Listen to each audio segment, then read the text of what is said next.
What up, internet? How y'all doing? Word. Hey, yikes, man. That was a messy one, wasn't it? The Tigers go down in Gainesville for like the 50 millionth time in a row. I'm kidding. I think what we were talking about it in the chat just before the show started. It's been, what, 20 something years? Was it 95? Yeah, so 24 years in a row, Auburn has not won at Florida. Now, the way the schedule works, they don't always play at Florida, but they have played there quite a bit. And my goodness, that was a disaster. And you can argue that their game in Tuscaloosa the other day was a semi-disaster.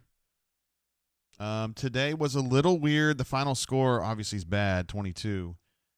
But Auburn, I thought, just kind of laid down there at the very end. I mean, when it was done, when there was no way to come back. And, let me pull up. Hold on. Before we get started, first of all, thank you guys for tuning into the show. I see already a lot of folks who.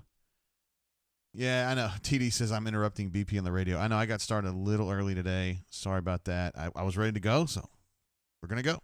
I want to thank you guys for being part of the show and for chatters. Try to stick up with you guys. And I know sometimes during the football shows I wasn't able to stick up with you as much as I wanted to just because we were taking calls, but I try to spend a little more time in the chat with the basketball situation. So I am interested to hear what BP has to say, but I can't listen and do the show at the same time, so we'll see what happens there. So thank you very much for tuning in. I've seen a lot of our usuals: Jenkins Mock, Plains Old Joe, Rob D, Cleveland Brown, TD's in the house. Lots of folks. Yeah, man, that's good. Oh, that is so good. Starting off with our first super chat, Fat Crack in the house, who always comes through. Thank you so much, Fat Crack. Got you in the little crawl up there at the top. I mean, you're such a consistent guy to be here part of the show and a super chatter. It says JGT, my man, that was rough. Absolutely. It was rough. They should be better than that. Okay, let's take a look at the final box, which is going to be a mess, guys. I'm telling you, if you have young kids watching, shield their eyes. Tell them it's going to be okay. These shooting numbers are absolutely insane. 14 of 55 from the floor is just stupid, man. I just can't believe that. 25, 26%, however you want to look at that. And really wasn't a lot of variance from first half to second half. I mean, 21% in the first half, 31 in the second half. 31 is not good. Auburn's typically a team that shoots 42 to 50-ish, 45, 43, somewhere in that range. So to shoot 25-5 is way below normal. And honestly, I mean, you got to give Florida credit. First of all, they caused a lot of trouble. Auburn wanted to use Austin a lot today. Austin got a lot of touches. Usually he's a guy that gets stickbacks and he kind of cleans up messes the way that Horace did last year. But today they were like, no, we're going to feature him. And I thought it was kind of a mixed bag. When he was able to initiate his move, he was pretty good, although he got called for a couple travels. But he's just clumsy with the ball, and he had a few ugly ones there. Our second super chatter of the day, Nick S., another one of our superstar super chatters, who's always here with us. What's up, Nick? How you been, man?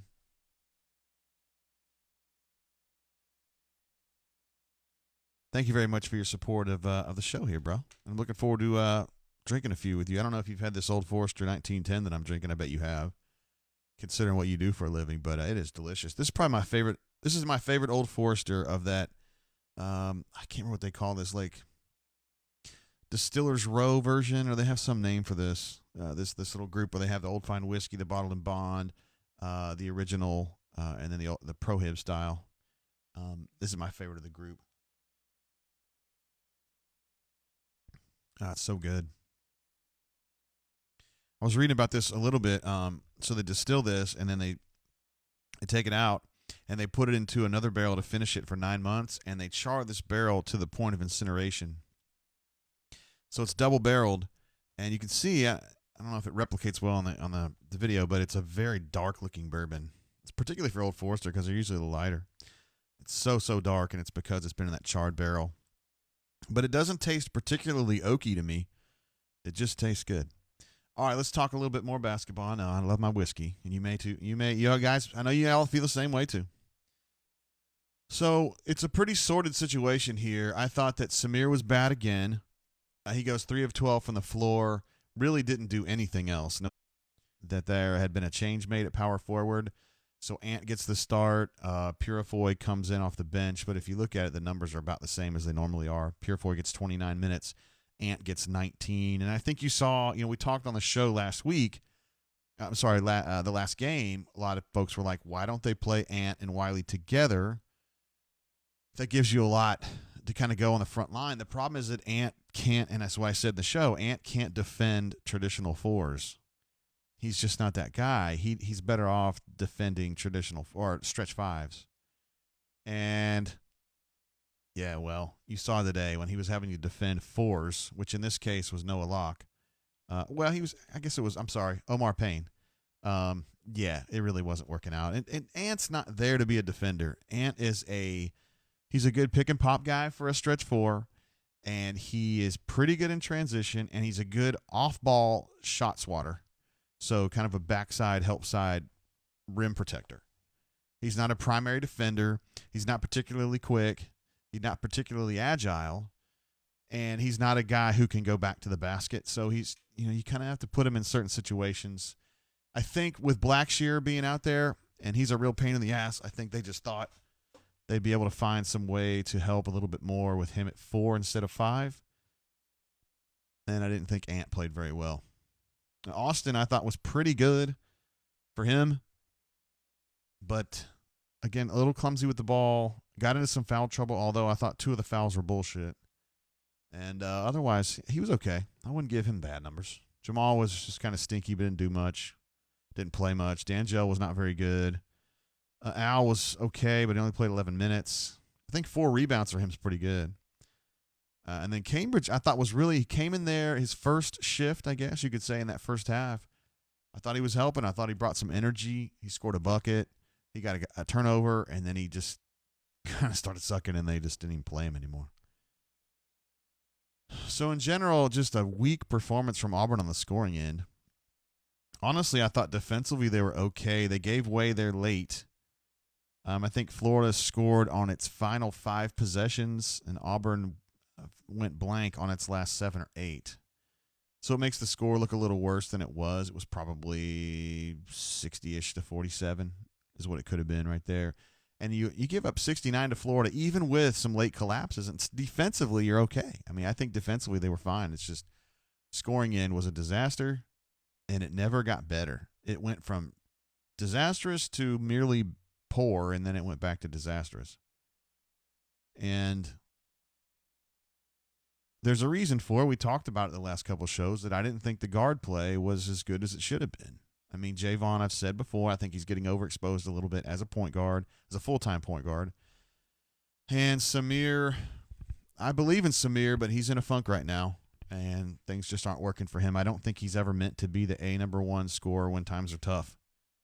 I don't think he's that guy. I just don't think he has that constitution that we saw from Jared the whole way, and we saw from Bryce later in his career, where there's just kind of this solemnity when things get bad that I'm going to get the job done. And with Samir, he just kind of, some people in the bunker call it the swagginess they don't like. I just think Samir, it's like he just has a hard time focusing and playing with more intensity when situations worse. I think he plays in the same gear all the time. And it's not really a slam on him. It's just who he is. It's who he's always been. Avery's in the house. What's up, Avery? How you been? Haven't seen you in a minute. We do have some news we want to talk about on the other show at some point here pretty soon, but I think I'm going to be over in Oxford before too long. Love to see you and your husband. Let's see what else we got here in the chat. Don't want to miss too much. Jenkins says, Bruce says, quote, take every open shot. Today we passed up open looks for contested 2s of the rim. Yes, that was definitely a problem in the first half.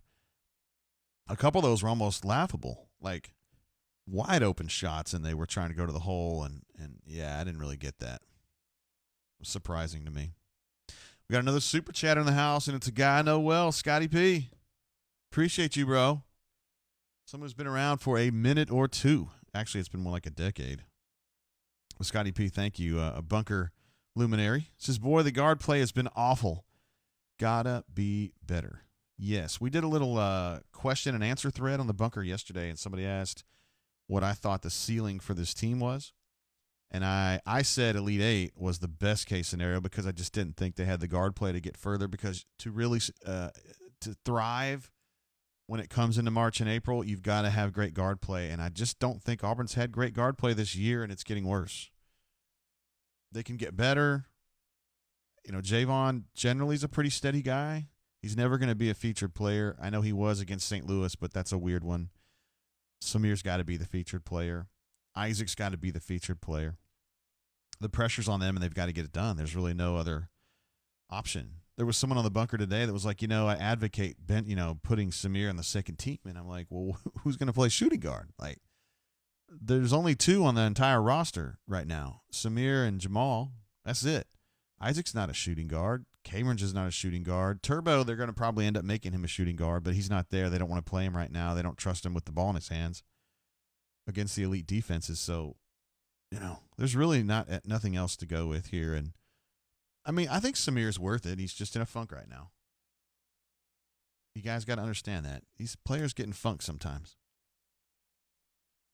I remember back at Kentucky when I was there covering them in the mid-'90s, and they were going to Final Fours and national championship games, actually 3 national championship games in a row, 96, 97, 98. They would have guys that got in huge funks, and it was a massive deal up there. It'd be like, oh, my God, Scott Padgett, he hasn't scored double digits in 6 games. And it's like, it's going to be okay, man.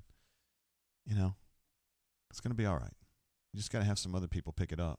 But thank you, Scotty P. I appreciate you. I think that's your first super chat, and we thank you very much for jumping in. Let's see what else we got here. Solo Tiger says he's just better as a complimentary player, not the alpha. I agree, but the situation is what it is. The good news for Auburn is you've got an alpha coming in to play point guard next year. No problems with that. Canoe Man is talking to Nick, says Turbo Jones, however, he's more of a combo guard and, just really not clicking. Yeah, I think he was a combo guard in high school and a good one, and they were kind of thinking he could come here and be a point because he's a smaller dude. And I think, first of all, he fell behind because he had the injury and he had the surgery. And he's fine now, but developmentally, I don't think he has come alive as a point guard the way that they thought he might. And now it sounds like they're kind of banking on him being a 2 moving forward, kind of like a Tony Delk 2. You remember him playing at Kentucky back in the day where Tony had more of a point guard body, but he wasn't a good enough ball handler to be a point guard, so he was kind of a combo 2-ish. And I guess that's kind of what they're thinking that Turbo can be. He's very quick, but he's just not ready right now. And I know Samir's not really ready either. He's not playing great, but the solution can't be, well, let's bench our senior and let's put a true freshman in there who we don't even think's ready in practice. I mean, that's not going to be – that might work 1% of the time. I don't know. Let's see. Call Me Biscuit says Auburn did not score a field goal in the last 8:40. How about that? I didn't know it went that long. So, yeah, they just felt helpless and just kind of powered down a little bit. Throttled back, as my dad would like to say. Kenneth N. jumps in and says, we are not that good, y'all. We didn't play a tough schedule, I guess. The one we did last year, we were way too slow, and I mean way too slow with a snail. We cannot hit three-pointers on a good day. No, on a good day they can. But on an average day, they don't do enough, and then in a bad day like today, it's just an absolute desert out there. We've been saying, and you guys have been agreeing with me, Auburn doesn't have the shooters. They're lacking a super ace number 1 shooter. They really need it. Justin Powell's coming in next year. He's a shooter. That's what he does. He's going to be a shooter, but he ain't here yet. So right now you got to rely on Javon, who's so-so. Samir, obviously, he's been cold lately. I don't think of Isaac as a big three-point guy. Jangel is, but he's been cold. Ant is probably one of their best ones. He's kind of a peripheral player. I just don't see it. They've kind of tried to make Jamal the hot shooter, the sharp shooter off the bench, but I don't know as though he's that guy. Yeah, I don't know. Just need more shooters. This team is not done. I mean, they really aren't. I mean, these have been tough orders. Alabama's been playing a lot better, and they play much better at home anyway. I think Florida is the same kind of deal where they have a good team, they play better at home, and they're getting better. They got tore up by a freshman today. Noah Locke was absolutely beating that ass. I keep saying it's Locke. It's Omar Payne. My bad. It was 9 of 9 from the floor, 19 points, 11 boards. Good God. Somebody's just going to have to get on that guy. He was all over. He hit a couple of mid-rangers. He went to the hole. Somebody's going to have to get in front of him. I don't know. Canoe Man says, I agree not having a true option to backup point is a major issue. And having said that, I would be afraid Turbo is not close to the answer. Yeah, I mean, they would love Turbo to be that guy. And it's not. I mean, you can't project that on the kid. He's not ready, and you can't say, well, we need a point guard. It's you. Well, he's not ready. Cello Tiger says, I know you love the Powell kid coming in. Is he that kind of a sniper? Yes, he's a scorer for sure. And he went off in the EYBL games last summer and kind of established himself as one of the premier three-point shooters out there that was available.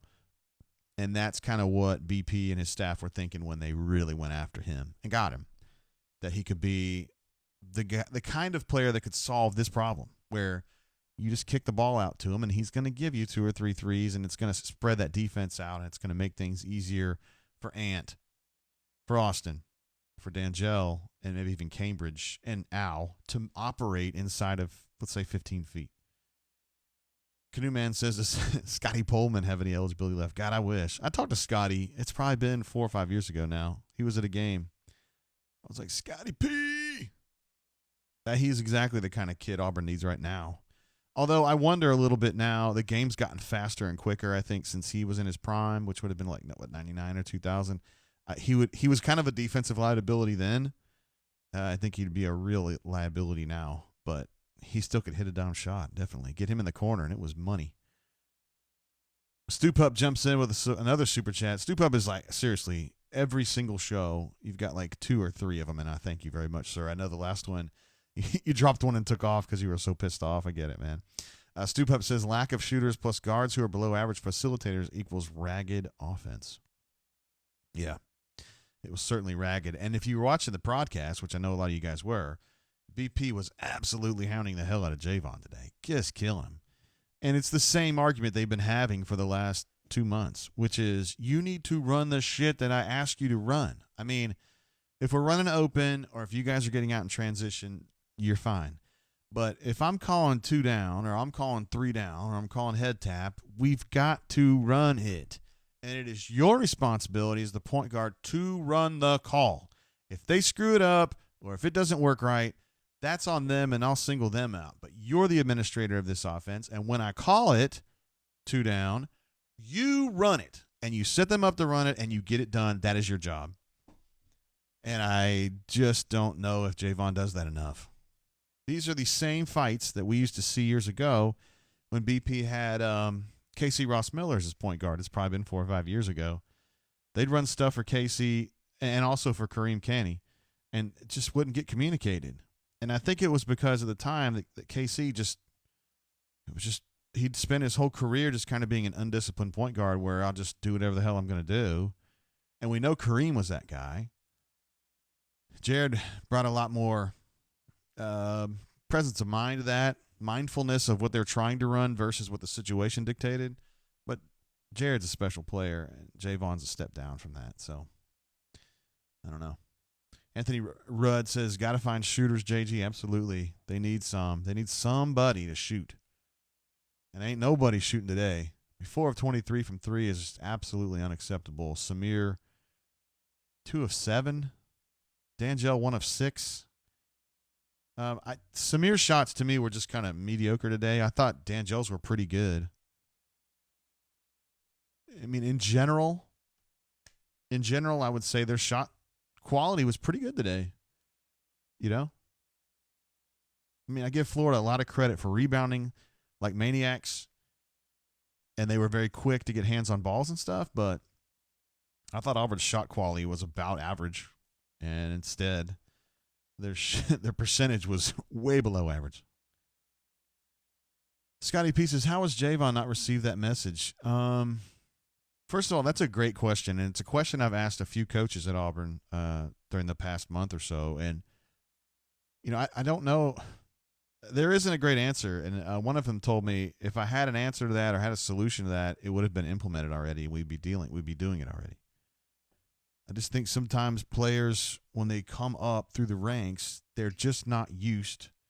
They're not used to taking a coach's specific instruction on a particular play and implementing it. You know, they play a lot of AAU ball, and it's AAU ball is more about general concepts, pushing tempo, and great positioning and spacing in transition. And when you get into situations where you've got to have quarter court or half court, whatever you want to look at it, specific stuff you're running, I think it just takes a different level of concentration, and you have to kind of throttle back on that let's attack mentality. And I think a lot of these players at Auburn have a hard time doing that. I don't think it's any deeper than that. I mean, Scotty, I'm with you, bro. I've asked that question. I'm like, okay, why does this keep happening? Why doesn't Javon just run the plays? And it's like, you got to have 5 guys that are willing to kind of throttle down and run the play the way it's designed.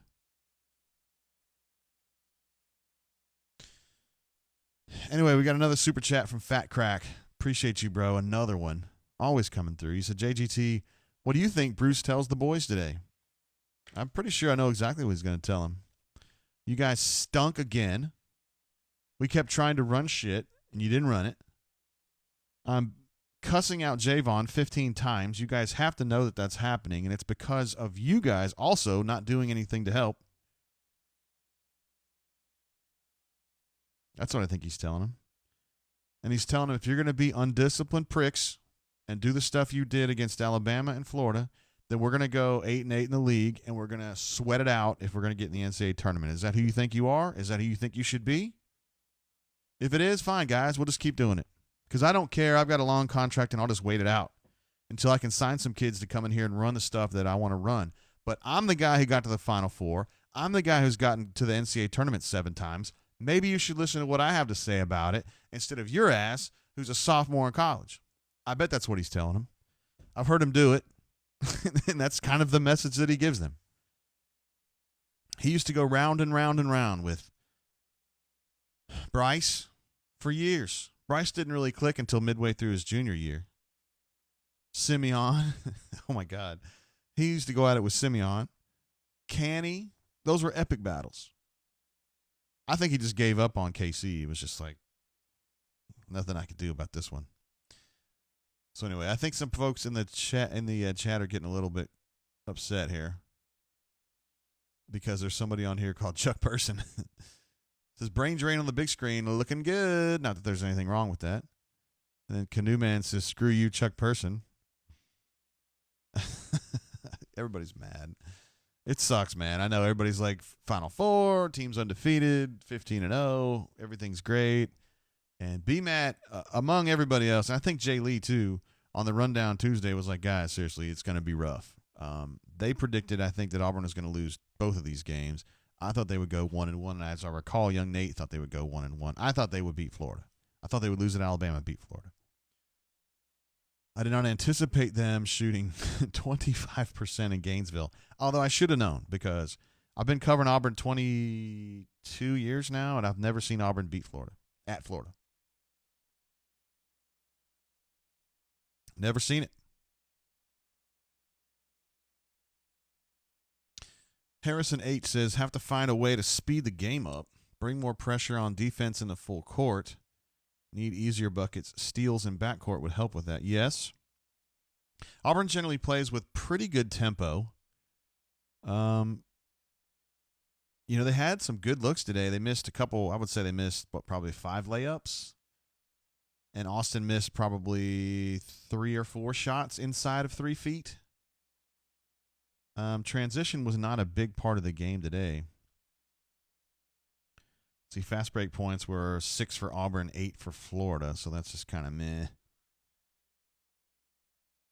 Auburn better off turnovers, but Florida had a huge advantage in the paint, which is weird because Austin was playing pretty well and they were actually pushing him,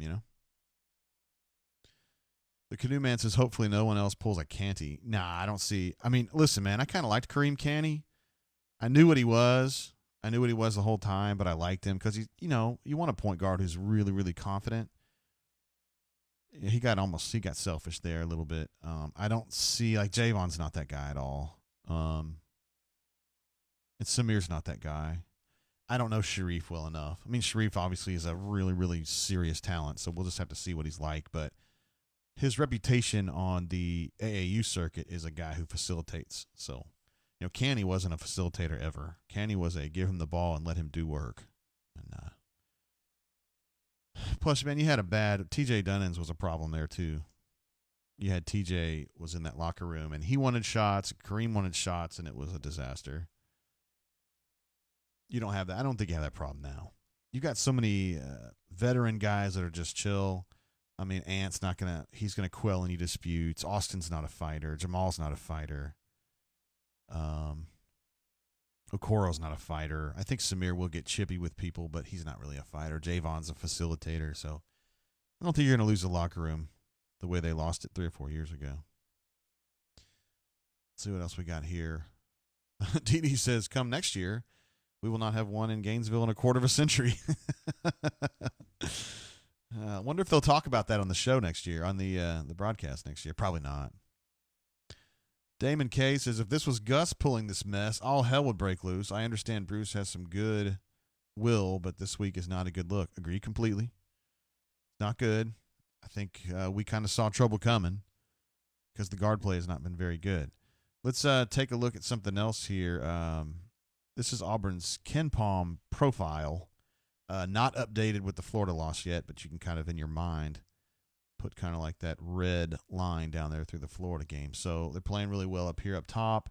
Playing a lot of decent teams. Nobody really good. I mean, NC State's a pretty good ball club. And I think Mississippi State's a good ball club. They're playing better. I wonder how they'll do today. But, Alabama's a team that's getting a lot better. They lose that one bad. Lose at Florida, a team that's getting better. They probably will crush South Carolina, but I realize you guys are like, shit, at this point, I'll take anything. They're a lot better than South Carolina. Then you got Iowa State, another team that's getting better. It's a very young team. But that's going to be at home. And then you've got Ole Miss away. And Ole Miss has not been good this year. I was talking to Neil about this the other day. He thinks something's wrong with that team. They're having some issues in the locker room or some inner turmoil, which is leading to them having a tough season so far. Because I think a lot of their coach, Kermit Davis, I know BP does as well. So that could be a tricky game. If you remember last year, Auburn went over to Ole Miss and got annihilated. So that could be a tough game. But Auburn has a good chance here. These next 3 games, or at least these next 2 games, give them a chance to kind of rehabilitate a little bit, get some wounds cleaned up, and try to figure out, okay, in situations where the game's grinding, we've got to find a way to focus and score the ball better. We got a super chat coming in from Declan Y. Thank you very much for your support, Declan. Appreciate you, bro. Says our energy and confidence is low, might have girlfriend problems. Concerned about our guards, but Bruce can turn it around. That's absolutely true. Absolutely true. This team's not toast. I don't know, though, this team's going to be great because I worry about the guard play, but it's not toast. This team is definitely going to beat some people, and they're going to win a lot of games. They've already won a lot of games. But they're going to lose 5 or 6 in the league. I don't think they're going to win at Kentucky late in the season. Anyway, thank you, Declan, for your support of the show. We also have one coming in from Stu Pup again. My man, Stu Pup again. Anyone else listening while your significant other is driving and scared you might not make it? Maybe it's just me. It's been real, fam. Are you going to bounce already again? I know it's frustrating, man. Stu Pup's been a basketball guy this whole time, and I think you get lulled into thinking it's going to be like this all the time. And, at 15-0, it's hard to see the warts in this team. But we try to tell you guys there's going to be days like this because they don't have the shooting. You guys probably knew that, too. You were just hoping it wouldn't be a 22-point loss at Florida or another lopsided turd at LSU. Or, I'm sorry, at Alabama. So, Damon K says there are no gimmies this year. Yeah, that's true.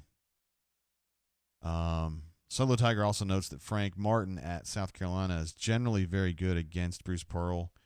He's really underpowered right now, but I do remember those games a couple years ago. It's a real problem. To me, it's Kermit. at Ole Miss is the guy who kind of has the upper hand on BP strategically, but he's got problems with his team, and I don't know what's going to happen there. But we still got a few weeks before that happens. All right. I'm sorry, I missed one up here. Stefan says, JG, what do you think are the chances Okoro leaves for the NBA?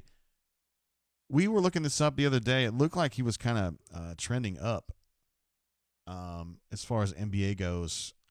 This was probably 6 days ago. And it looked like he was going to be a first-round guy. Yeah, I just don't know yet. As I've said before, I think he would – if he's going to be a lottery pick, he's going. He's got to go. That's too much money to leave on the table. If he's late first round or not in the first round, I think he stays. He's very close with Sharif. They've talked a million times about playing together in college. I think Sharif and Okoro would like to play together for 1 year. Because Okoro would probably leave after that. Sharif might be a one and done as well. So if there's a way that Okoro can make it work to stay and play with Sharif, he will. But if he's in the top of the first round, there's no ifs about it. You just go. So the Tiger asks, does he want to play with Sharif enough to come back? That's a great question.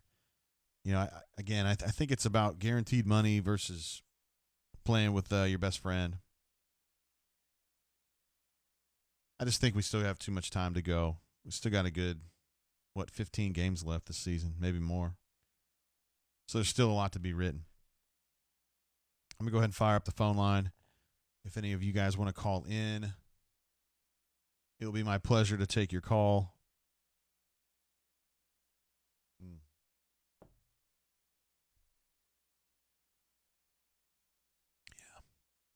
Somebody asked on the bunker the other day, said, hey, I really don't like whiskey, but you guys have been talking about it so much, it makes me want to try it. What's something I can kind of get started with?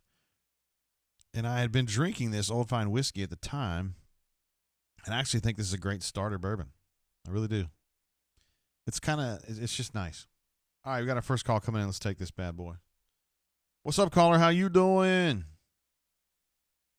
Yay, Jay. How's it going? Word. Who I got on the horn? Hey, AU Storm 20. What up, man? Disappointed. Yeah, I get it, man. It sucks. It's a gloomy Saturday. Yeah, and it's gnarly outside, too, isn't it? Yeah. Yeah, hey, but you remember you were talking about Casey Ross Miller and Simeon Bowers and Jordan Granger. You know, if you would have thought then in a couple of years Auburn would be 15-0, be 15-2, and the fan base will be up in arms.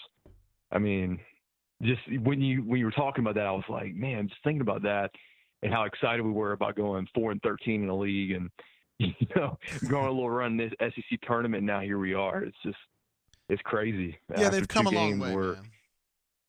Flipping out. I mean, the program's come a long, long way, but it's good that expectations are high. BP wanted them high. He wants you guys to be pissed off. He does, because it makes him feel alive. You know what I mean?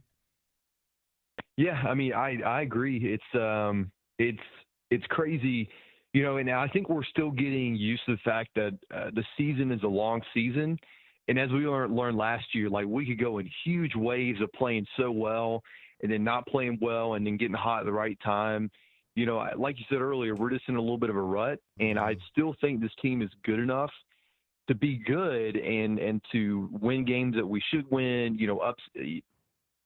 play better than we should on some games. I just think we got hit in the mouth and we just got out physicaled. Our guards got out physicaled. And our guards are not good matchups against teams with physical guards like Alabama and Florida. And I don't know if it's just starting off on the road against these good teams just really hit us in the mouth and we just get behind and we start jacking up shots that we aren't taking a lot of confidence in. But it seems a lot like what we went through last year with those first couple of games at Ole Miss and wherever, where we just came out looking just horrific on offense. And what can you attribute that to? Because I'm still trying to put my finger on it. Is it more physical guards not letting us drive and making us shoot? And when we can't shoot well, our confidence just goes out and we just start missing shots around the rim. Or is it, just our offense is just the ball is just stagnant and we don't get into sets with 9-8 seconds left on the shot clock. what do you think's the real factor in that? Yeah, I think it's just kind of like just being mentally aware of pressure situations in the half court. They're not in that. They haven't been in that a lot this season anyway. They like to get out in transition and run and defend and get the ball deflected and get moving the other way. And in games where that's not happening as much, they haven't shown yet the ability to just lock down mentally and follow the strategy. And you can blame Javon for that, but I don't think it's all him. I think it's everybody's got to play their role, and I just don't think they're able to throttle down and just kind of lock down on that stuff. I think it's a problem. It's a problem they've been fighting all year, Storm, but now it's getting exposed a little bit because the games are so much tighter, you know? Yeah.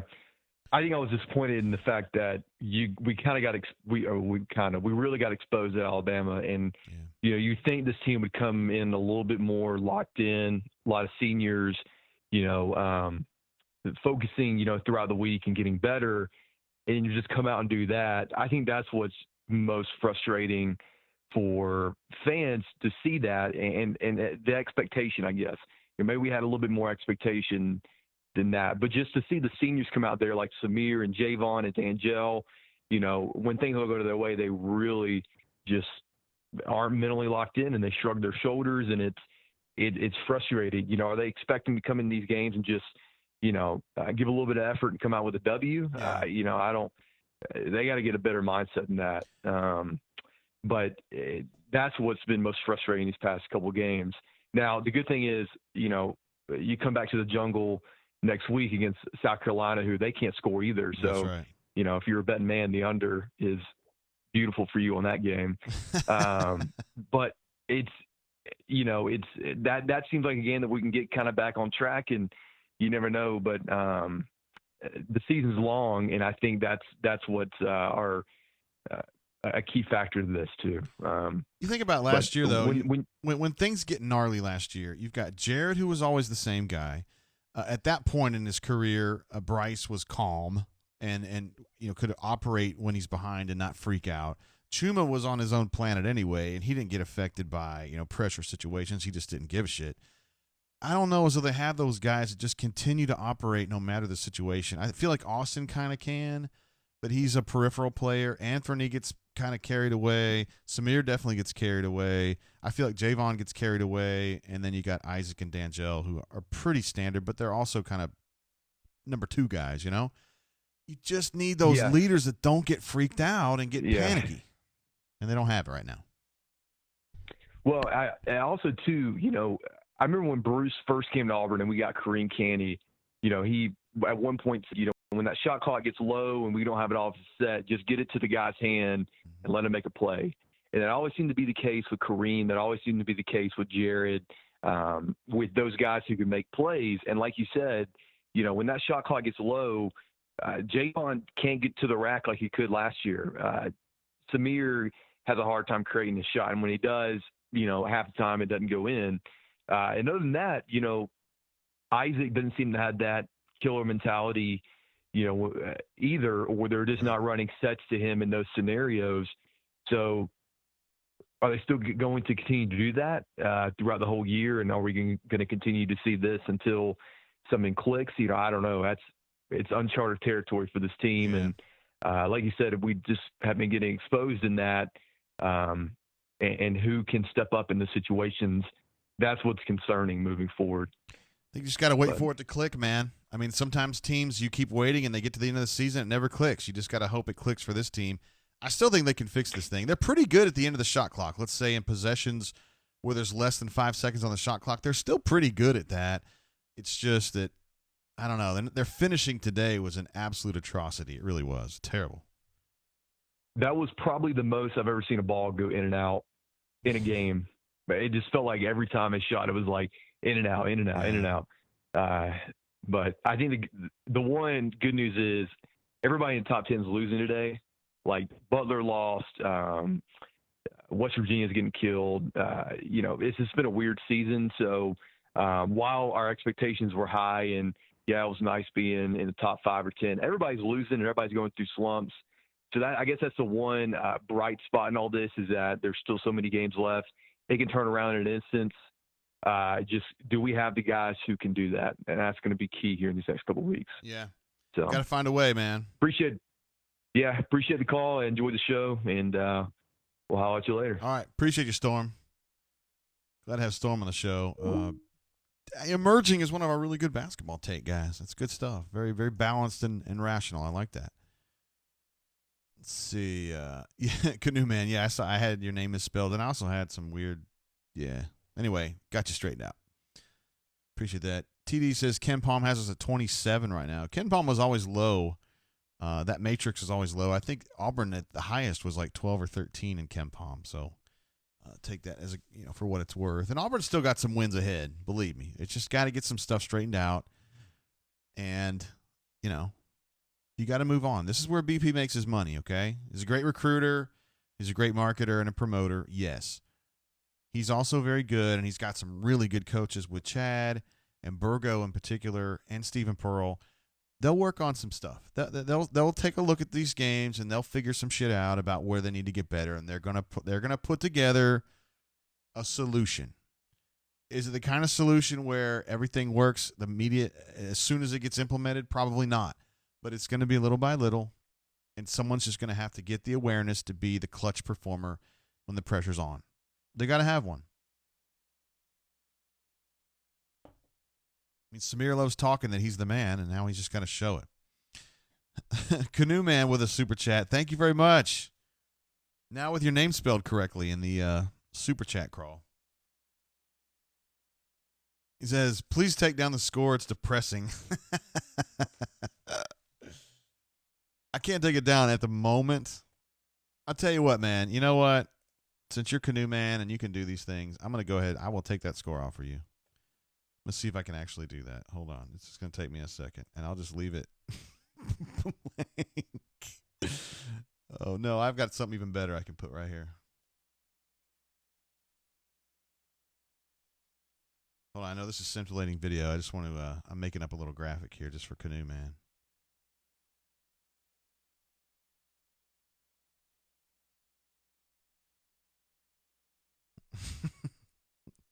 All right, I got a little something for you here, Canoe Man. Hold on. All right.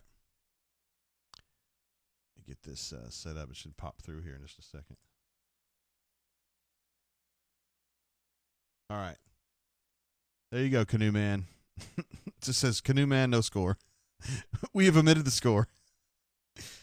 We'll let your mind figure out what the score might have been. I don't know if you guys can recall what the score may have been at the time.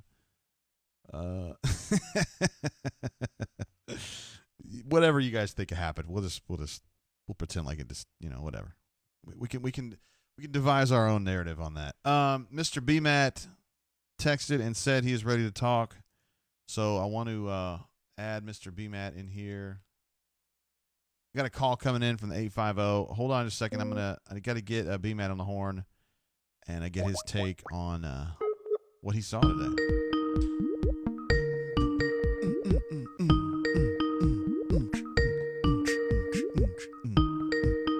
This is a new song by Cardi B, yo. Hello. BMAT, word. What's up? Word, man. You here to talk about Man City blowing it there at the end? Awesome. Oh, man, I'm really stoked to hear that. I did not know that happened, but I'd love to hear it. Crystal Palace, yeah. Mm-hmm. So, I mean, they lost the win or they actually lost?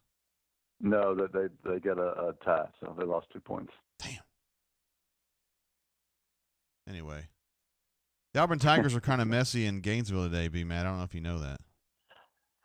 It looked a lot like their game at Alabama, to be honest. Yeah, I know it did. It really did. It really did. What is the solution, man?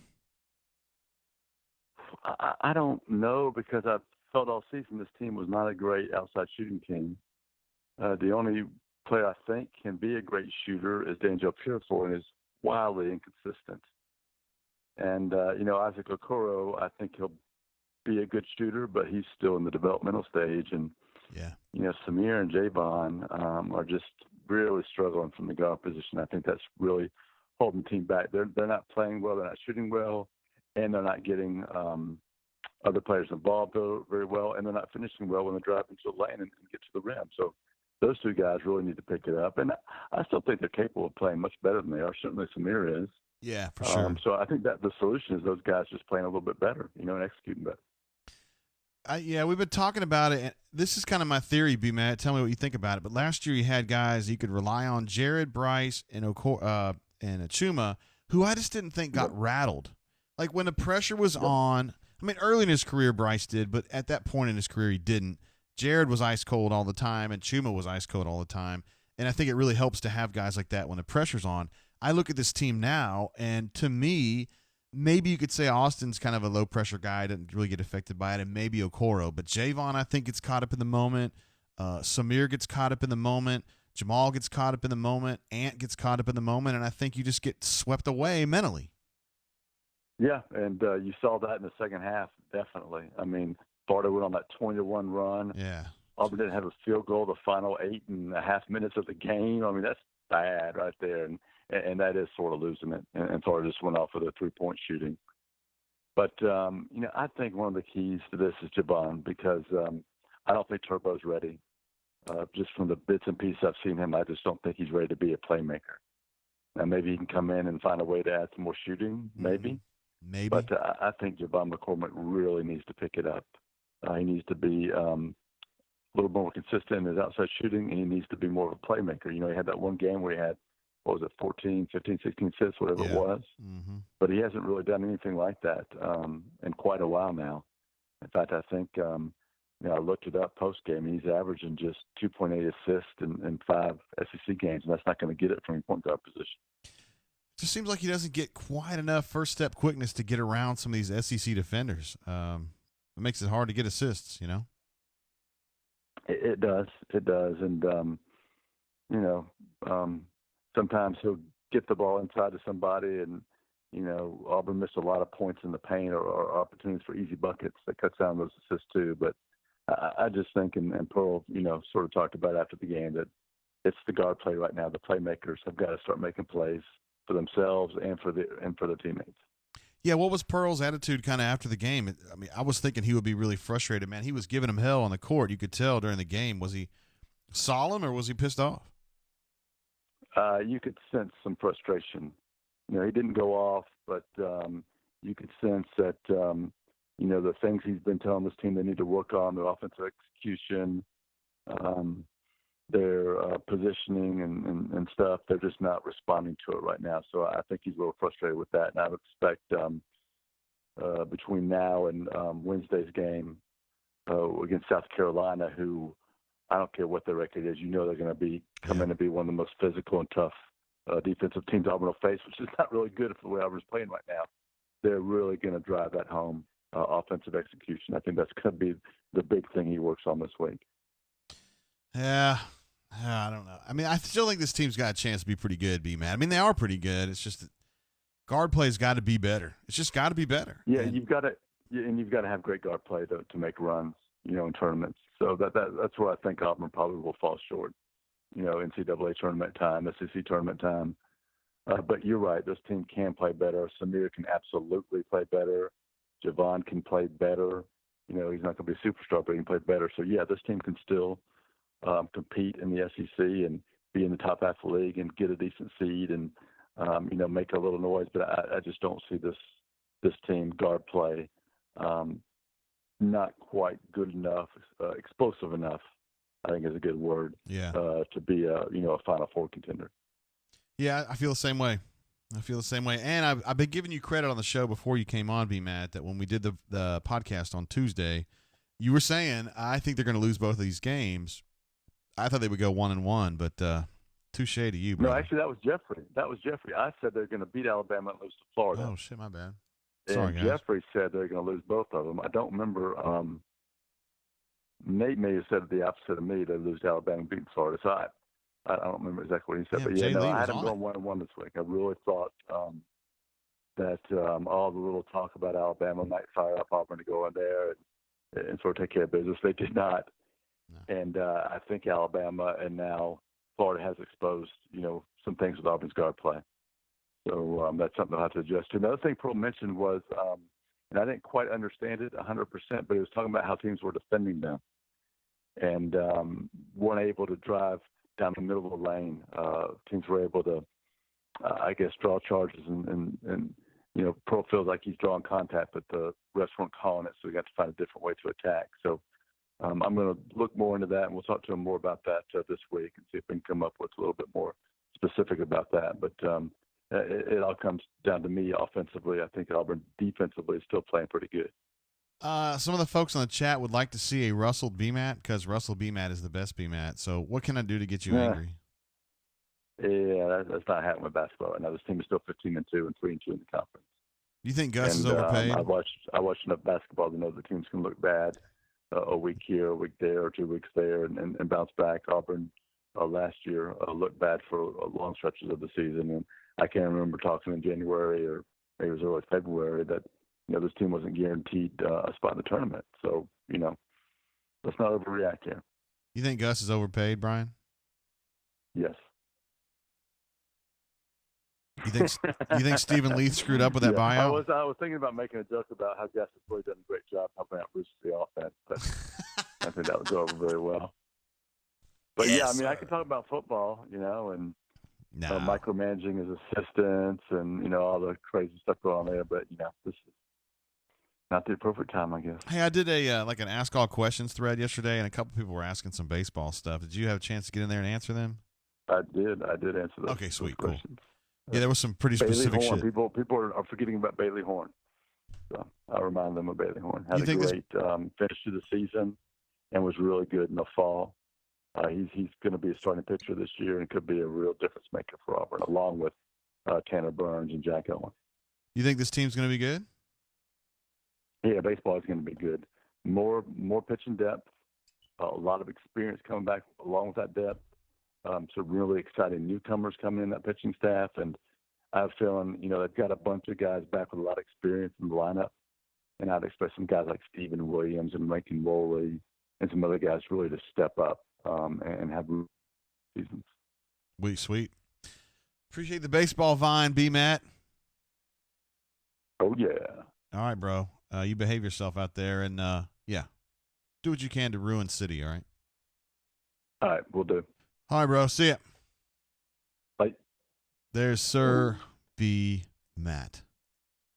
Even getting some Auburn baseball in there. I was trying to get him riled up, you guys. I was like, you think Gus is overpaid? I usually gets him going.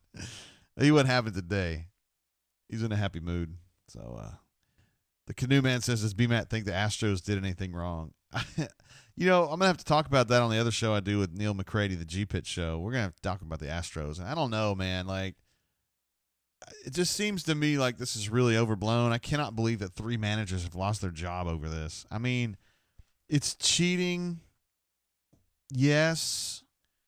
But, I mean, for 3 people to lose their jobs over this? Really?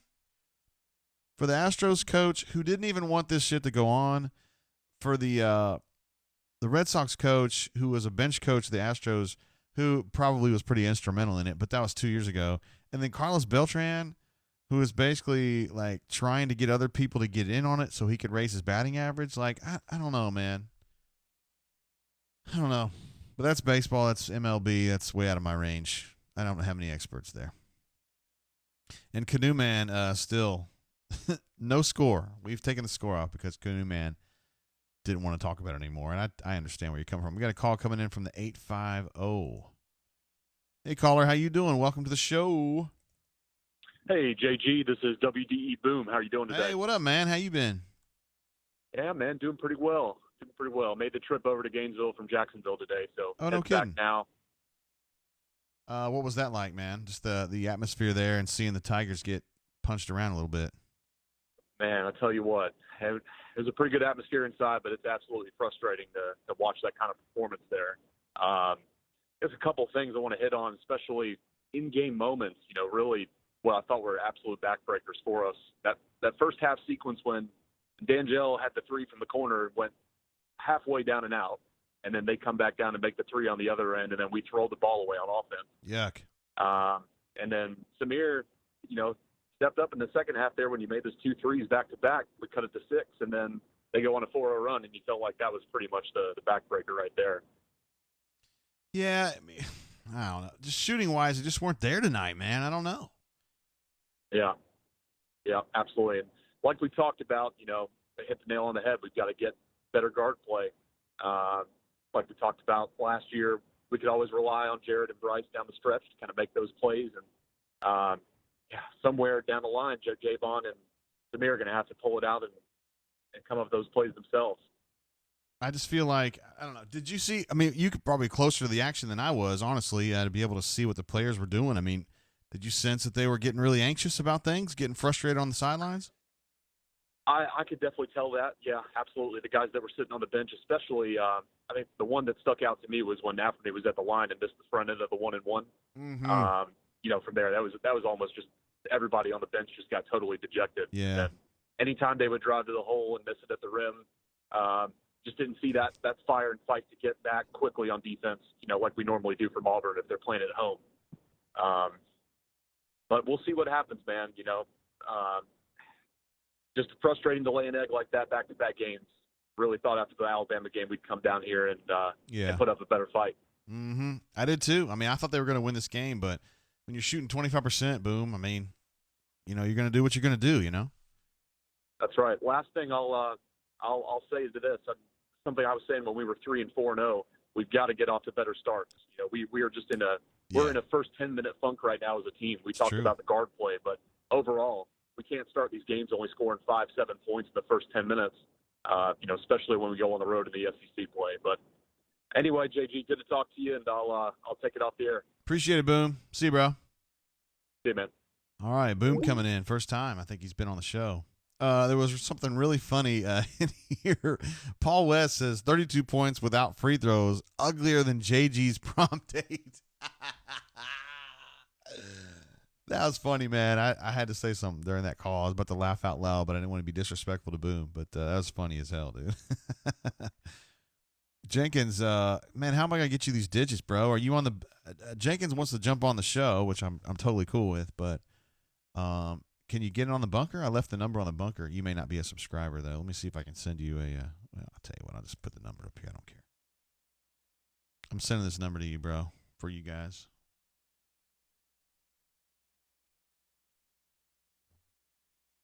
Hit me up, Jenkins. That's the number for the show. I'm going to take this call from the 478. Welcome to the show, caller. How you doing? Man, what's going on, JG? Word. Who I got on the horn? It's Fat Crack. What up, man? How you been? Oh, man, been doing good. Just got back in from the Gump. Driving again. Had to go in and see Pops. Now I'm back home up here in Madison. Listen to the game on the way. Oh, damn. Nasty game. Yeah, and the weather wasn't great for you to be driving, was it? Absolutely not. It's pretty bad up here in Madison now. Yeah. Nice and humid in Montgomery now. Got out of the truck, shorts and T-shirt, had to run inside real quick. Nice and cool up here. Yeah, Montgomery's a little warm. It's unseasonably warm, but it's also wet down here. I didn't know you were in the Gump, man. That's cool. Yeah, I grew up in Montgomery, went to Robert Lee High School, and grew up in Montgomery my whole life, and been bounced around the Southeast for the last couple of years, and my home's in Madison for the time being. Word. That's a nice place, man. I like it up there. It sure is. It sure is. Man, what a game, huh? Yeah, that was something, dude. It's not very good, but it was something. I know. I was watching, actually listening, and I got home and watched some stuff. Auburn fans to record everything, and man, it looked like some of the stuff. Pearl was getting ready to bust a vein on the side of his neck, wasn't he? Yeah, he was fired up, man. He was mad at Javon. He was mad at Anthony. He was mad at the officials. He was just pissed all day, and I'm sure he's tired now. Yeah, I called Dad on the way. He said there was one point I was going to ask. There was one point, I guess, in the first half, he was ripping DP DeAndre Purfor for something. What was going on with that one? Dad said he was berating him on the sidelines. He has been frustrated with D'Angelo for about a week now. I don't know exactly what's been going on. Maybe if it's something off the court or if it's something on the court. I didn't know what that one was, but I think it's probably another chapter in a book that he's been doing with D'Angelo where he's pissed off about a general trend of things, and it was just another thing that he had done to screw up, and he just let him know. I think that's what's going on with D'Angelo. D'Angelo's a senior. You would never know it from watching him on the court. He doesn't play like a senior. Exactly, and we got a lot of that going on. A lot of our seniors aren't It's true. Started out the year fairly strong, and now they're slipping, and we just don't have I don't want to say we don't have the talent. We just don't have that person to take over the game to make up for a senior-led team. And a senior-led team should be picking up the slack, and I think we're having to ask our young guys to pick up the slack, and we just don't have that ability right now. And so these guys have to step up, man. I mean, Samir, he's old enough. He's just got to be more calm, Fat Crack. You know what I mean? And Javon, too. They got to be more calm. Exactly. Sometimes Samir, everybody says on the bunker, but, sometimes Samir just seems like he's half interested. And, hit that three and then hit the other three. Yeah, I was like, here we go. He's going to bring us back into the game. And then it's just MIA again for the rest of the game. Yeah. He's a tough guy to rely on. I hope they're not relying on D'Angelo. They should be, but they can't because he's just not there every game, Absolutely. Well, JG, I'll let you go, man. I know you got folks wanting to call in. I've always wanted to call and talk to you, man.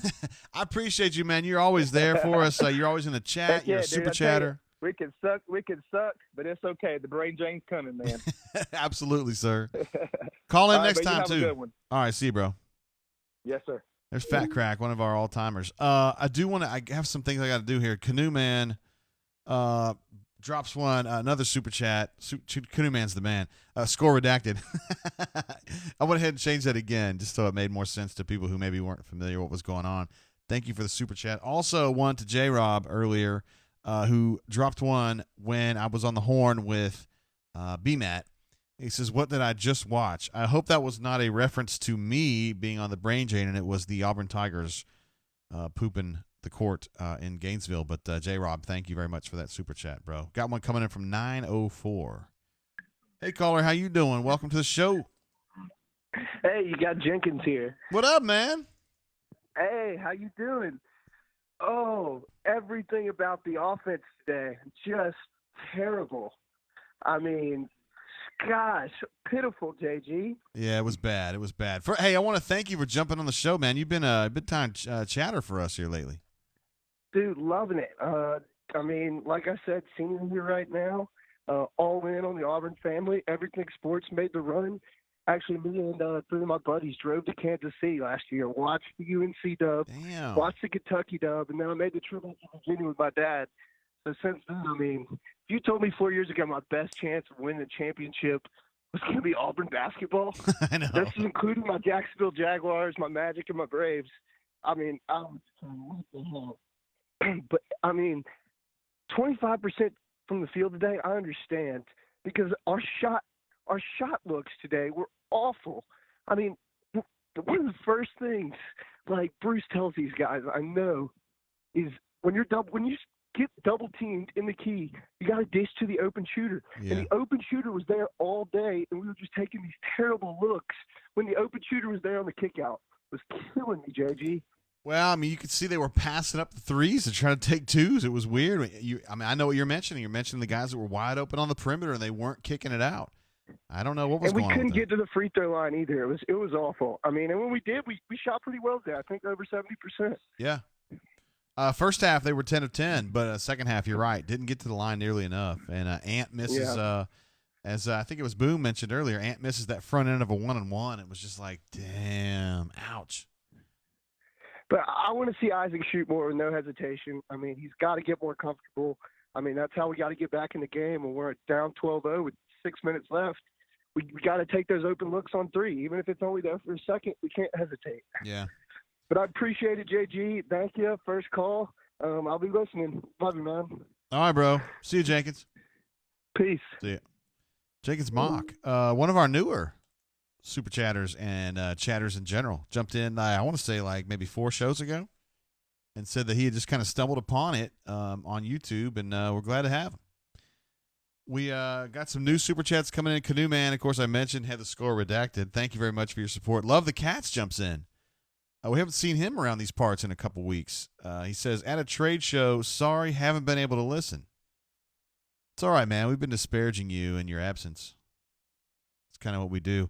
We have some chat stuff I want to get to, but we also have a call coming in from the 601. We'll see what's going on here. Hey, caller, welcome to the show. How you doing? Yo, caller, how you doing? All right, I missed it somehow. My bad. If you're the 601 caller, holler back. Let's see what's going on in the chat. J-Rob says, can Okoro play the 2?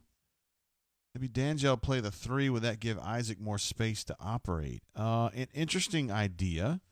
I think Okoro could play 2, although as a true freshman, I'm not sure they'd want to take him out of the role that he's playing right now because he's doing a pretty good job. D'Angelo at the 3 scares me. I don't think he's quick enough to guard 3s. And I just don't, at this point, man, I don't know what D'Angelo's really bringing right now. I mean, he gives you a little rebounding. In theory, he gives you some 3s, although he's been cold as ice lately. I don't know, man. I don't think that it's worth it to shift people around to get D'Angelo in. And you say you got D'Angelo at 3, then what are you doing at 4? I guess you're playing Cambridge or Ant because neither one of those guys played well today and has not been playing well in general. So there you go. Another super chat comes in from Love the Cats. Thank you, sir. He says, Hornomania sucks ass. We all know who the best horn is. We'll just leave it up to you guys to figure that out. But Love the Cats is actually Hornacious. So if you guys know what's up there. Do have J-Rob asked for a reset on the bourbon situation. In the glass today is a bourbon that I just discovered yesterday. I mean, this is not like something that you couldn't find out where you are, but this is the old-time whiskey, Old Forester 1910, 93 proof. This is one of their Distiller Row brands, which I think is also would include Bottle and Bond, Prohibition style, and Original Batch, they call it. Original Batch is red up here. Prohib style, I think, is green up here. I'm not sure what the other one is. Maybe red up here. Anyway, so this is the blue one. This is double oaked or double barreled, I should say. And it is delicious. What's weird is that Woodford Reserve double barreled, which they call double oaked, I cannot. That's my least favorite bourbon. I swear it smells like alcohol and I hate it. But this one I love. So anyway, that's what I've been drinking. If you can see, I don't know if it shows well on the video, but it's exceptionally dark. That is because it's twice barreled. The second barreling goes 6 to 9 months in a barrel that they said is basically incinerated. I mean, they char it as much as they can. Old Forester is one of the rare distilleries that has its own what they call a cooperage, which they make their own barrels. And so they can afford to make some and char the hell out of them. And then they put this stuff in it. After it's already aged, they put it in that finishing barrel for like 6 to 9 months in a very charred barrel, which really darkens it a lot. But it's not particularly oaky or ashy to me. It doesn't smell burnt. It doesn't taste burnt. I'm really happy with this bourbon, to be honest with you guys. Someone asked on the bunker yesterday, I think, about kind of a beginner bourbon, and I thought that this Old Forester 1910 would be perfect. It's got a little bit of burn, but it's not bad at all. It's a very calm bourbon. It won't make your eyes turn red at all.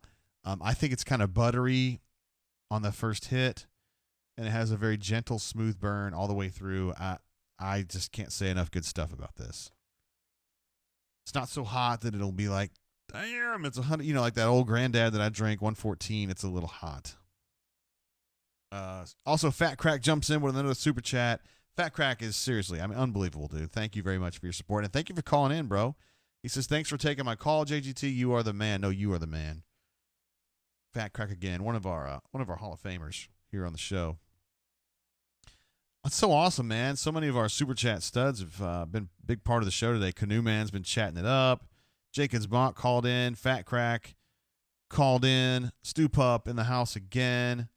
We haven't seen Sparrow today and haven't seen a Why Not AU today, but it's all right. Glad to see Love the Cats back in the hole. Love the Cat says, gotta go. Keep up the awesome work, nerd. No, you're the nerd, bro. Let's see. Raven says, should I have just picked up the Old Forester Statesman for 56?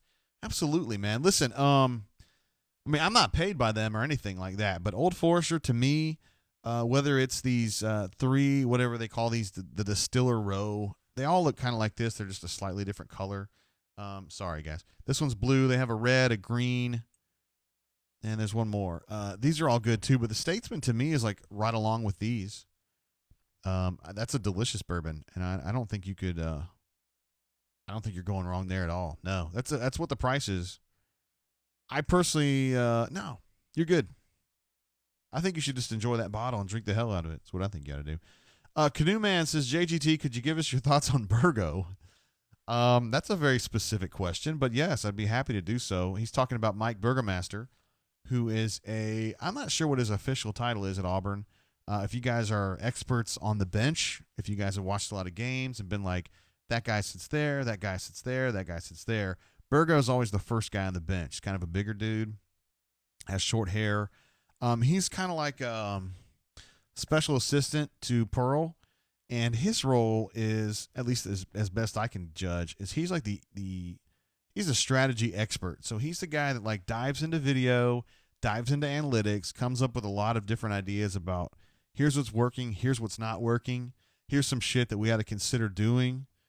And then he runs that by BP, who then says, okay, this is a good idea, or yeah, there's a reason we're not doing that. You know what I mean? So he's just the guy that comes up with ideas. He's an ideas guy. And Burgo is a very esteemed member of the staff and a guy that is very valuable, a guy who's going to be very valuable 20 years from now. He could have gone somewhere and been kind of like a bench assistant this year. He came up at University of Miami when they were really, really hot back, 5-6 years ago with Laranaga. And he's going to be an assistant coach and a very valuable one in time. He's just kind of more of a strategy guy.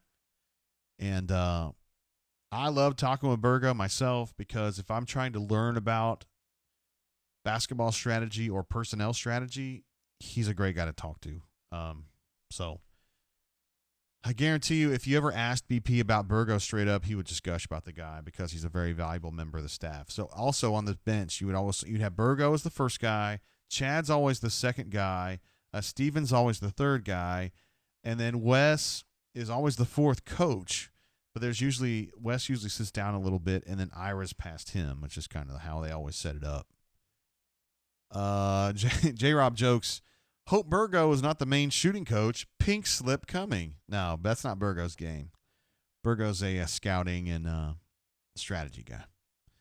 Canoe Man, I guess you looked this up and you said assistant director of operations. All right, that sounds good. But what he really is he's kind of like the ideas guy on strategy. And a lot of times maybe his ideas don't make sense or they don't work. And BP will be like, nah, we're not doing that. But there's other times when it's like, hey, that's a great idea. Let's do it. And I think it's great to have a guy who comes up with ideas. Back years ago, if you guys remember, at auburnsports.com, we had a guy named Justin Hokanson who worked for us. We love Hoke still. He's been gone since, golly. Let's see. I think he left us in 2014, I think it was. But Hoke was great at coming up with ideas. Great ideas guy. And, yeah, usually it's younger guys that come up with it because they're just not so invested in orthodoxy. And young Nate's come up with a few for us here at Auburn Sports, too. So, young folks, great for that. Let's look. Mr. Patel says, done deal. Thanks, JG. You bet, man. You got a good pour there. Old Forester, I really feel good about Old Forester at this point. All of those offerings. Anything above like this, their standard Old Forester would be good. Declan says, I called the number but got a British lady. Yeah, that's probably my fault. You were probably the one that was calling in just a minute ago from 601. Is that right? I just missed it. Sometimes that happens. I'd be happy to take your call now if you want to call in. We got a line open. But yeah, so that's the situation there. If there's anything else, trying to see if there's anything else I got. Oh yeah, I had South Carolina's Ken Palm up here. This is not Auburn. This is South Carolina. Just taking a look at their form here lately. A team that generally struggles to score, although you see right there they beat Kentucky. Was a huge win for them the other night. A game that they were ahead by a good amount, and then Kentucky made a big run, and then South Carolina finished it off. Did a great job in Columbia, and then they went down and won at Texas A&M earlier today. A&M's terrible, but still, I wouldn't necessarily say everybody's expecting South Carolina to kick ass either. It's kind of the situation they're in right now. Decent team, though. And they're always very physical. And we talked earlier on the show that Auburn, particularly the guards, Javon and Samir, do not like being defended physically. And you better believe that Frank Martin knows that. So it's going to be that kind of a game. And I'll just flip over to Auburn's Ken Palm now. This is Auburn, obviously. I don't have it updated with the Florida loss in it. But you can see. Got some big games coming up. I mean, South Carolina, they should be able to win that game. Iowa State is going to be tough. I don't want to say for sure that that's a yay or a nay, because Iowa State's playing better. They had to replace a lot of players this year. But I think Auburn can win that game. And then you got at Ole Miss. And I don't really know. I probably over-respect Kermit. And, you've got a week there, week and a half there, and are they going to be able to fix some of the things that are wrong with him? That's the kind of stuff where Burgo comes into play, Chad Pruitt comes into play, BP comes into play. It's weird. So, like in football, just kind of doing some basketball talk here. In football, it seems like the coordinators and the head coach kind of come up with the ideas and the other guys do the other stuff. They kind of propel the message to the players. In basketball, it kind of works inverse of that, where you've got people like Burgo, Chad, Steven in particular, and Wes. I don't necessarily hear as much from Ira, but those four guys I just mentioned, Burgo, Chad, Steven, and Wes, they kind of come up with the ideas, and then it goes to BP, who then either implements it or just kind of throws it aside. And when he implements it, he gives the credit back to the person that did it, which is maybe not something that Gus does a lot of, but because I don't necessarily hear about those stories very often in football, but in basketball I do. And I think that's a reason that these guys love coaching for BP, is that he is not a guy who feels like this program has to be everything that I said it should be. It's like he looks at it as a collaboration. Where I'm BP, and I've been doing this a long time, and I'm good, but at the same time, I need people to give me ideas, and I'm not always right. Like, you guys come up with stuff that's really smart, and we need to be new. We need to come up with new ideas. The shit that I did 10 years ago is not going to work now. And he gives them credit, and he empowers them to give me ideas. I will take heed, and he won't just shit on them automatically. He'll take some of this stuff, and he'll implement it, and he'll give them credit. You've heard him do it on the shows, where he'll say, we had a great scout tonight from Chad, or we had a great scout tonight with Burgo and Wes. He gives guys credit.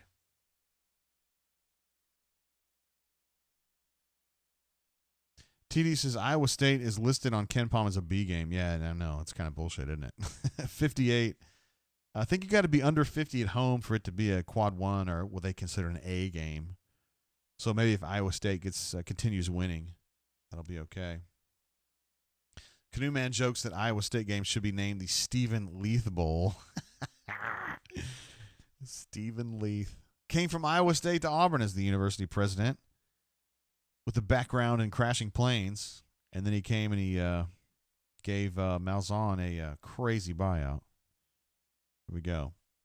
J-Rob says, I didn't even think about this. Can we let Chiz toss up the opening tip in the Iowa State game? I saw Chiz the other day was tweeting some stuff about, like, it was like what life was like when we were growing up in the 60s and 70s. We went outside to play and nobody worried about us until we came home at night. And it was like the most trite take ever, but it was also the most Chiz take ever. I don't know. You guys know how I feel about Chiz. I get kind of tired of it, but whatever. I'm a glutton for punishment. Me and Chiz just never really saw eye to eye. I don't really get him, man. I just don't, like, he's just not speaking my language.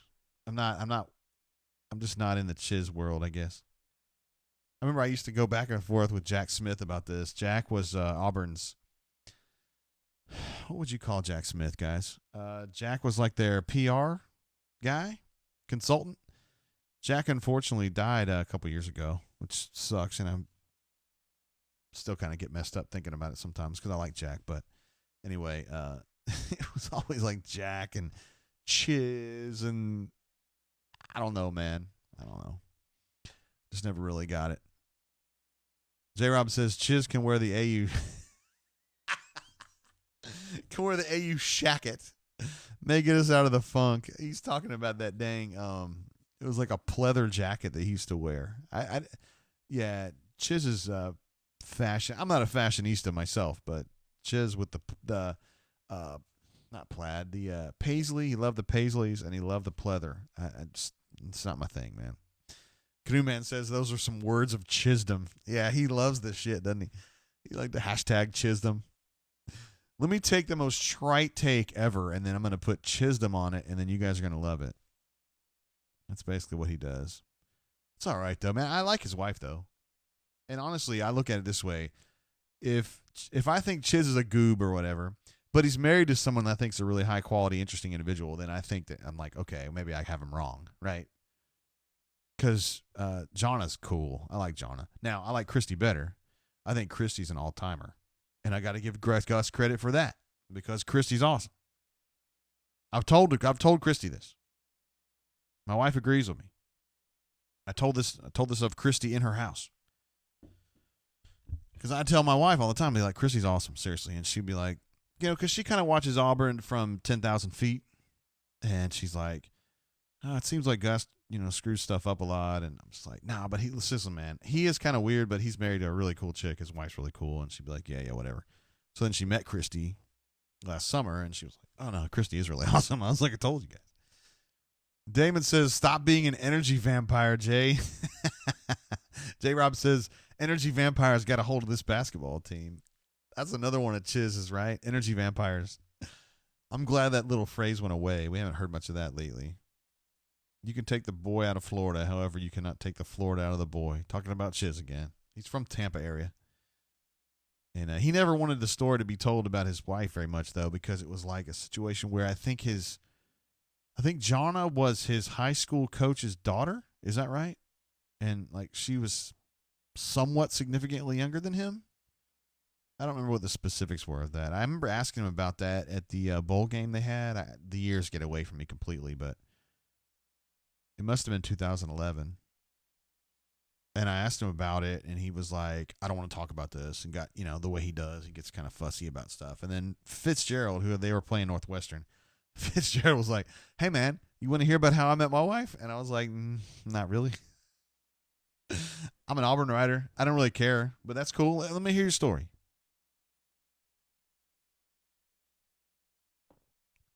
DWWD. Oh, speaking of that, so when I went up to Auburn the other day on Tuesday, we went up to tape the show.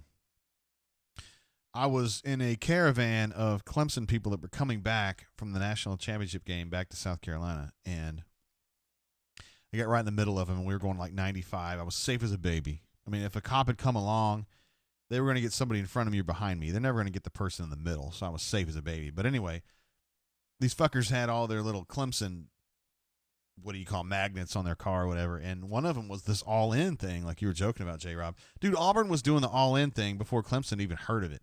Clemson just straight up stole that, and now that's all. Their whole thing is like, we're all in, and I'm like, jeez, what is this, Auburn 2010? We actually visited Clemson a couple summers ago because my daughter was thinking about going there, and it was nice, though. It's very hilly there. It's very hilly. But it's a nice school. She just didn't really want to go that direction, which is cool. TD says he hadn't heard that story. I don't remember that story either. I guess you're talking about how the way he met Jana. And then Canoe Man says the story of Tubbs and Suzanne is best. I'm going to be honest, man. That one kind of escapes me a little bit. I don't remember how that one went down. I did notice that, with Tubbs running for the Senate seat, it's been really weird for me because I've known Tommy since probably 98. I might have met him in 97 and I got to know him in 98, and then he became the Auburn coach. I got to know him when he was at Ole Miss, and then he became the Auburn coach, and we had a good relationship, and then he went on, and I kept up with him. I still text with him some, although he's a pretty important person now. But I never really got to I don't remember the story of him and Suzanne. Suzanne's an interesting one, though. Oh, that's right. Shit, my bad, Canoe Man. He says Tommy met her at Pat O's on Bourbon Street. You're exactly right. That's exactly right. I forgot. Suzanne is you think about the last first ladies of Auburn football, right? You've got Suzanne, for what she is. You've got Jana, who's essentially the antithesis of Suzanne. And then you've got Christy, who's totally different than all three, the other two. So it's three women, completely different kinds of people. And I know their husbands are too. I mean, Tommy to me is a gossipy, political guy. I mean, and it's natural that he'll be into politics now. Chiz seems like old school, trite, still kind of living in that I'm going to wear a head roll on the back of my pads and be a certified badass. And then you got Gus, who's like super new school and like, but thinks he always knows everything, whereas Tommy didn't feel that way and Chiz didn't feel that way. It's crazy to see how different those guys are. Totally different. But of those three, I definitely know Tommy the best. No doubt about it. Kunuman says, how perfect is it that he met Suzanne, specifically her, at Pat O's? I like Suzanne, man. She was always fair with me. The only time she bitched at me was when she actually took the Advertiser back when I worked at the Advertiser, and she would bitch at me about, like, if they didn't get their paper on time and stuff. And I'd be like, I'm not really, I'm not in a situation to fix that problem. You know what I mean? I'm not delivering papers. But I would run into her in Montgomery more often than I expected. She was over here a lot, I think, just kind of hanging out. She knew a lot of people in Montgomery. Anyway, we're getting away from basketball. Sorry about that, guys. I'm just kind of going down memory lane, thinking about Tommy and the way it used to be, just go in his office on Sundays and get all the scoop about what went wrong, what went right, what we could write about this week and all that. It ain't like that anymore. I have kind of like a texting relationship with Gus, whereas with Tommy, I could just walk in his office anytime. Hell, I went to Tommy's house sometimes. Remember, if you guys remember, Tommy used to be on like the NCAA rules committee, and he would be like, yo, we just got off a teleconference. You want to talk about this shit? And I'd be like, yeah, hell yeah, I do. And so I'd go over there, and he would just tell me what they were talking about, rules changes and stuff, and I would just be like, fuck it, I guess I'll write it, Then my editor would be like, great, man, great scoop on the offsides change or whatever. I'd be like, yeah, man, worked really hard on that one. Chiz really has no interest in media, anybody. I think he got burned. My theory was that he got burned when he was at Clemson or when he was at UCF, and he just never liked reporters. All right, guys, I guess we'll wrap it up there. It's been an hour and a half, and I'm off here talking about Tommy Tuberville, which has nothing to do with basketball. We've talked about basketball a bunch. It was kind of a bad day for Auburn basketball, and they didn't shoot very well. They didn't play very well. They kind of let it go the last 8 minutes of the game, and, that's not good. But at the same time, you take it, you try to learn from it, you move on. You don't spend too much time worrying about the fact that you got your ass beat at Florida. You come home and try to figure out what's going on. Got South Carolina next, then Iowa State, then at Ole Miss, Kentucky at home, at Arkansas, which is going to be a bitch, believe me. I'm telling you right now, 3 weeks ahead of time. They're going to lose the game at Arkansas. Just go ahead and gear up for that. Arkansas is going to get in the tournament. Eric Musselman is a great coach. Me and Hoke were working on a story years ago. Before they hired Barbie, they were going to hire Eric Musselman. Eric Musselman at that time, I think, was an assistant with the Kings. And Auburn was looking at him very carefully and thinking about making him the head coach instead of Barbie, which I thought was crazy at the time. But now that he's at Arkansas and he is absolutely kicking ass, doing a great job, some smart people on that stuff. So we'll wrap it up there. I do want to give a shout to all of our super chatters. Fat Crack, like ×3, who also called in. A huge day for Fat Crack.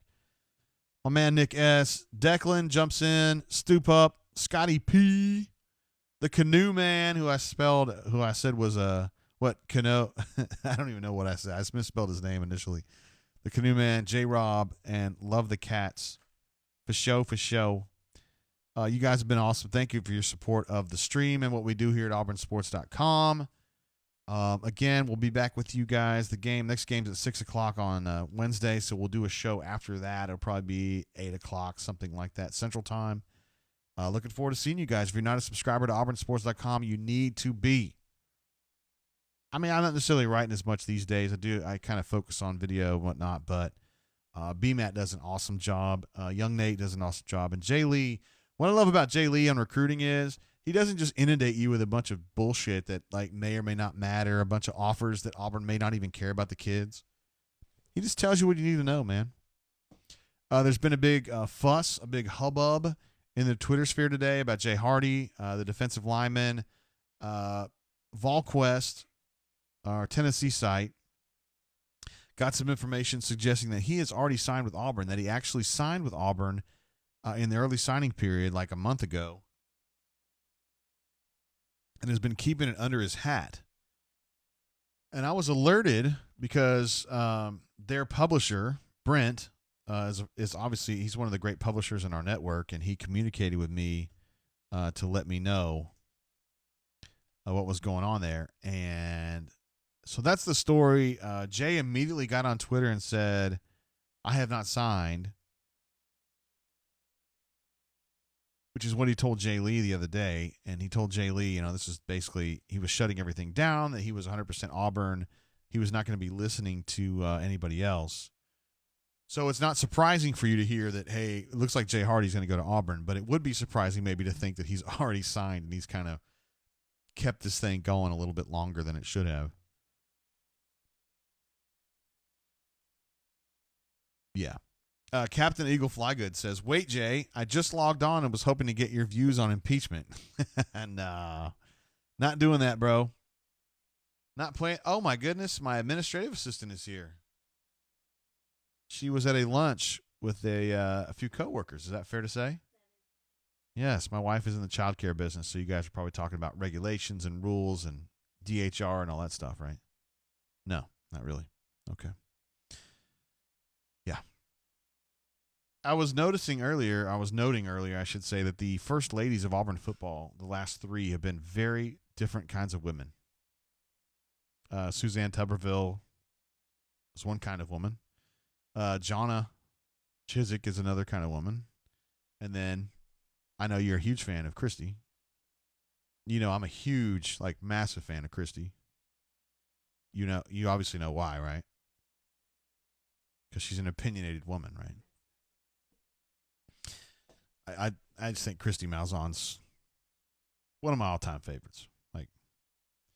And what's funny is that Gus, these people would never believe this because all they see is what he does on the field and in post-game press conferences. But Gus is actually an all right guy, right?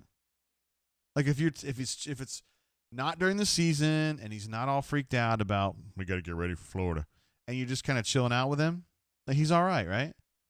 Yeah, he's all right. Kind of nerdy, very nerdy. She says very nerdy, but he's a pretty good guy. Captain Eagle Flygood, first of all, one of the great handles on the bunker. The all-time greats to me are Captain Eagle Flygood, Everything Gucci, and Boo Red Team. Those are great names. Absolutely great names. Yeah.